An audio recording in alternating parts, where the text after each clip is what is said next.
Friends, ಬಲ್ಲಾಲ್ಸ್ ಕ್ಯಾಬೂಸಿಗೆ ನಿಮಗೆಲ್ಲ welcome. ನಾನು ನಿಮ್ಮ ಪ್ರೀತಿಯ ಅಶ್ವಿನಿ ಆರ್ ಶೆಟ್ಟಿ. ಮಂಗಳೂರು ಸ್ಟೈಲ್ನಲ್ಲಿ ಮುಳ್ಳು ಸೌತೆಯ ದಡಸನ್ನು ಹೇಗೆ ಮಾಡೋದು ಅಂತ ನೋಡುವ. ತುಂಬ ಸಾಫ್ಟಾಗಿ ಟೇಸ್ಟಿಯಾಗಿರುವಂತಹ ಒಂದು ಬ್ರೇಕ್ಫಾಸ್ಟ್ ರೆಸಿಪಿ, ಹೆಲ್ದಿ ಕೂಡ ಇದು. ಇದನ್ನು ಟ್ರೈ ಮಾಡಿ ಹೇಗಾಗಿದೆ ಅಂತ ತಿಳಿಸ್ಲಿಕ್ಕೆ ಮರಿಬೇಡಿ. ಕಮೆಂಟ್ ಸೆಕ್ಷನ್ನಲ್ಲಿ ಕಮೆಂಟ್ ಮಾಡಿ. ನಿಮ್ಮ ಕಮೆಂಟ್ ನನಗೆ ಇನ್ಸ್ಪಿರೇಷನ್ ಫ್ರೆಂಡ್ಸ್. ಇನ್ನಷ್ಟು ಯಮ್ಮಿ ಆ್ಯಂಡ್ ಇಂಟ್ರೆಸ್ಟಿಂಗ್ ರೆಸಿಪೀಸನ್ನು ನಾನು ನಿಮ್ಮ ಜೊತೆ ಶೇರ್ ಮಾಡಲಿಕ್ಕೆ. ಬಲ್ಲಾಲ್ಸ್ ಕ್ಯಾಬೂಸನ್ನು ಇನ್ನೂ ಸಬ್ಸ್ಕ್ರೈಬ್ ಮಾಡ್ಕೊಳ್ದಿದ್ರೆ ಸಬ್ಸ್ಕ್ರೈಬ್ ಮಾಡ್ಕೊಳ್ಳಿ. ಸೈಡಲ್ಲಿರುವ ಬೆಲ್ ಐಕನನ್ನು ಪ್ರೆಸ್ ಮಾಡಿ ಪ್ಲೀಸ್. ಮುಳ್ಳು ಸೌತೆಯ ಮಂಡಸ ಮಾಡಲಿಕ್ಕೆ ಈ ಗ್ಲಾಸ್ನಲ್ಲಿ 1/4 ಗ್ಲಾಸ್ನಷ್ಟು ಉದ್ದಿನ ಬೇಳೆ, ಅದೇ ಮೆಷರಿಂಗ್ ಗ್ಲಾಸಲ್ಲಿ 1 ಗ್ಲಾಸ್ನಷ್ಟು ದೋಸೆ ಅಕ್ಕಿ ಹಾಗೂ 2 ಟೇಬಲ್ ಸ್ಪೂನ್ ಮೆಂತೆಕಾಳು. ಇದನ್ನು 2 ರಿಂದ 3 ಬಾರಿ ತೊಳೆದು ಒಂದು 5 ಗಂಟೆಗಳಷ್ಟು ಕಾಲ ನೆನೆಸಿಡುವ. ನೋಡಿ, ನೆನೆಸಿಟ್ಟಾಗ ಚೆನ್ನಾಗಿ ಇದು ಸಾಫ್ಟ್ ಆಗಿದೆ. ಈಗ ಎಕ್ಸೆಸ್ ವಾಟರನ್ನು ತೆಗೆದು ಮಿಕ್ಸಿ ಜಾರಿಗೆ ಅದನ್ನು ಆ್ಯಡ್ ಮಾಡ್ತಾ ಇದ್ದೇನೆ. ನುಣ್ಣಗೆ ರುಬ್ಬಿಕೊಳ್ಳುವ. ಎಷ್ಟು ಬೇಕೋ ಅಷ್ಟು ನೀರನ್ನು ಹಾಕಿ ನುಣ್ಣಗೆ ರುಬ್ಬಿಕೊಳ್ಳುವ. ಇದನ್ನು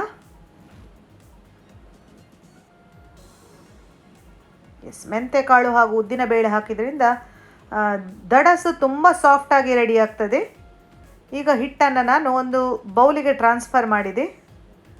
ಮಿಕ್ಸಿಯನ್ನು ತೊಳೆದು ಒಂದು ಅರ್ಧ ಗ್ಲಾಸ್ನಷ್ಟು ನೀರನ್ನು ಹಾಕ್ತೇನೆ ಅಷ್ಟೇ. ಹೆಚ್ಚು ನೀರು ಹಾಕಬೇಡಿ, ಯಾಕಂದರೆ ನಾವು ಮುಳ್ಳು ಸೌತೆಯನ್ನು ಆ್ಯಡ್ ಮಾಡುವಾಗ ಬ್ಯಾಟರ್ ನೀರಾಗ್ತದೆ. ಚೆನ್ನಾಗಿ ಕೈ ಬೆರಳುಗಳ ಸಹಾಯದಿಂದ ಇದನ್ನು ಮಿಕ್ಸ್ ಮಾಡಿದೆ. ಕೈಯನ್ನು ಯೂಸ್ ಮಾಡಿ ಮಿಕ್ಸ್ ಮಾಡೋದ್ರಿಂದ ಹಿಟ್ಟು ಒಳ್ಳೆ ರೀತಿಯಲ್ಲಿ ಹುಳಿ ಬರ್ತದೆ. ಸೈಡ್ಗಳನ್ನೆಲ್ಲ ಗ್ರೀಸ್ ಮಾಡಿ ಇದನ್ನೊಂದು 7 ರಿಂದ 8 ಗಂಟೆಗಳಷ್ಟು ಕಾಲ ಮುಚ್ಚಿಡ್ತೇನೆ. ರಾತ್ರಿಗೆ ಕಡ್ದಿಟ್ಟರೆ ಮರು ದಿವಸ ಬೆಳಗ್ಗೆಗೆ ಸರಿ ಆಗ್ತದೆ. ಈಗ ನೋಡಿ, ಕುಕ್ಕುಂಬರ್ನ ಸಿಪ್ಪೆಯನ್ನೆಲ್ಲ ನೀಟಾಗಿ ತೆಗೆದಿಟ್ಟೆ ಅದನ್ನು ಈ ಥರ ನಾನು ಕಟ್ ಮಾಡ್ಕೊಳ್ತೇನೆ. ಈ ಥರ ಕಷ್ಟ ಆಗ್ತದೆ ಹೇಳುವವರು ಇದನ್ನು ತುರಿದುಕೊಳ್ಬಹುದು, ಗ್ರೇಟ್ ಮಾಡ್ಕೊಳ್ಬಹುದು. ಈ ಥರ ಮಾಡಿದರೆ ದಡಸು ತಿನ್ನುವಾಗ ನಮಗೆ ಸಿಗುವ ಕುಕುಂಬರ್ ಕ್ರಂಚಿನೆಸ್ ಏನಿರ್ತದೆ ಅದು ತುಂಬಾ ಖುಷಿಯಾಗಿ ಕೊಡ್ತದೆ ನಮಗೆ. ನೋಡಿ, ಈ ಥರ 2 ಕುಕುಂಬರನ್ನು ಯೂಸ್ ಮಾಡ್ತಾ ಇದ್ದೇನೆ ನಾನಿಲ್ಲಿ. ನೋಡಿ, ಬ್ಯಾಟರ್ ಎಷ್ಟು ನೀಟಾಗಿ ಫರ್ಮೆಂಟ್ ಆಗಿದೆ ಅಂತ. ಈಗ ನಾನು ಇದಕ್ಕೆ ರುಚಿಗೆ ತಕ್ಕಷ್ಟು ಉಪ್ಪನ್ನು ಹಾಕ್ಕೊಳ್ತೇನೆ. ರಾತ್ರಿ ಗ್ರೈಂಡ್ ಮಾಡಿಡುವಾಗ ಉಪ್ಪು ಹಾಕ್ಕೊಳ್ಳಿಲ್ಲ, ನೆಕ್ಸ್ಟ್ ಡೇ ಮಾರ್ನಿಂಗ್ ಇದನ್ನು ಹಾಕ್ತಾ ಇದ್ದೇನೆ. ತೆಂಗಿನಕಾಯಿ ಅರ್ಧ ಭಾಗದಷ್ಟನ್ನು ಹೆರೆದು ಹಾಕ್ತಾ ಇದ್ದೇನೆ. ನೋಡಿ, ಗ್ರೈಂಡ್ ಮಾಡುವಾಗ ತೆಂಗಿನಕಾಯಿ ಹಾಗೂ ಬೆಲ್ಲವನ್ನು ಹಾಕ್ಕೊಳ್ಬೇಕು ಹೇಳುವವರು ಹಾಕ್ಕೊಳ್ಬಹುದು. ಆದರೆ ಈ ಥರ ಹಾಕಿದರೆ ಅದು ಬಾಯಿಗೆ ಸಿಗುವಾಗ ಮಜಾ ಬೇರೆಯೇ ಇರ್ತದೆ. ಈಗ ಬೆಲ್ಲವನ್ನು ಸ್ವಲ್ಪ ನಾನು ಮಿಕ್ಸಿಯಲ್ಲಿ ಹಾಕ್ಕೊಂಡು ಪುಡಿ ಮಾಡಿದ್ದೇನೆ. ಬೆಲ್ಲವನ್ನು ಕರೆಕ್ಟಾಗಿ ಮಿಕ್ಸ್ ಮಾಡ್ಕೊಳ್ಳಿ. ಒಂದು 2 ನಿಮಿಷ ನಾವು ಇದನ್ನು ಮಿಕ್ಸ್ ಮಾಡಿದರೆ ಬೆಲ್ಲ ಕರೆಕ್ಟಾಗಿ ಸೇರಿಕೊಳ್ತದೆ.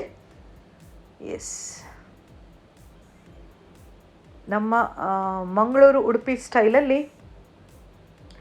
ಮಂಡಸ ಮಾಡಿದರೆ ಅದರ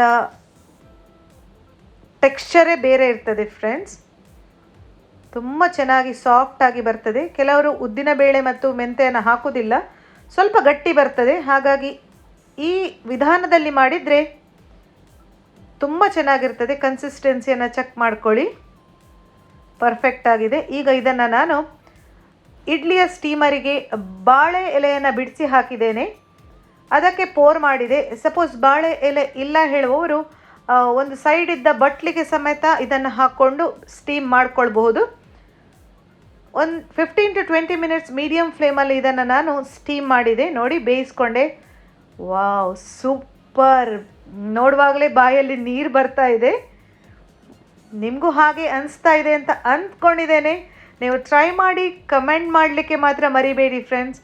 ಸಾಫ್ಟಾಗಿರುವ ಮಂಡಸ ಯಾವ ಥರ ಇತ್ತು ಅಂತ ನನಗೆ ತಿಳಿಸಿ.